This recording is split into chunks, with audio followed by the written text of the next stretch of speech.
حبيبتي، انت هتيجي تزرعيها يا امي هتخلعك وبكل سهولة.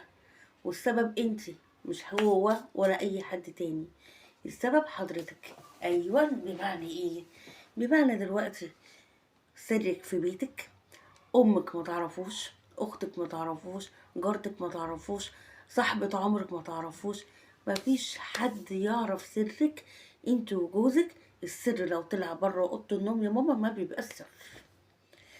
انتي عملتي مشكلة كبيرة.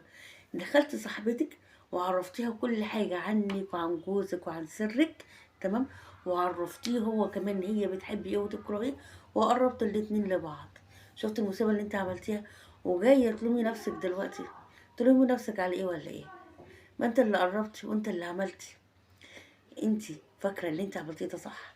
ان انتي تاخدي سرك وسر بيتك وتطلعيه لصاحبتك وصاحبة عمرك.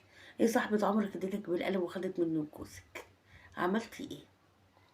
بقيت هي اللي جوه وانت اللي بره. واتشلت واتحطيتي واتشلت واتحطيتي وما رجعتيش لبيتك. ودلوقتي بتقولي جني جوزي ولا نار ابويا. طب فين الجنة دي؟ ما انت اللي الجنة دي انت اللي بوظتيها بايدك وانت اللي ضيعتيها. اولا اهلك مش وحشين، اهلك عايزين مصلحتك. تمام. بس مصلحتك فين وانت في بيتك؟ طول ما انت معاكي جوزك الدنيا كلها معاكي. انت لما اتطلقتي استفدتي ايه؟ ما استفدتيش حاجه. جوزك كان كويس معاكي وحنين معاكي وطيب معاكي واهله كانوا كويسين معاكي. بس انت اللي حبيتي تدخلي الناس لحد ما خربوا بيتك.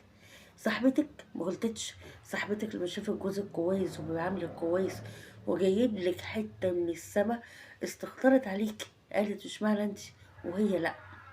ولما عرفت سرك وجرتك في الكلام وانت بقيتي زي الجاموسه كده لما مؤاخذه. بقيتي تدلدقي كلام تدلدقي كلام تدلدقي كلام. عرفت نقطه ضعفه. عرفت نقطه ضعفه. وانت اللي قربتهم من بعض وانت اللي اتخلعتي. شفت بقى انت استفدتي ايه؟ ما استفدتيش حاجه خالص. كل اللي استفدتيه اللي انت وفقت راسين في الحلال. والنبي شاطره وبنسقف للسوق. وبنسقف لي بجد، لا بجد تستاهلي بنت حلال وتستاهلي.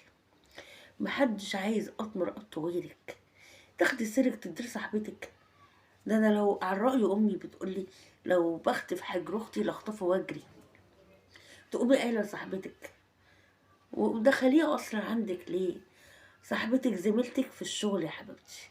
صاحبتك زميلتك ما تعرفش اسرار بيتك. سر بيتك معاك انت وجوزك بس. داري على شمعتك تقيد.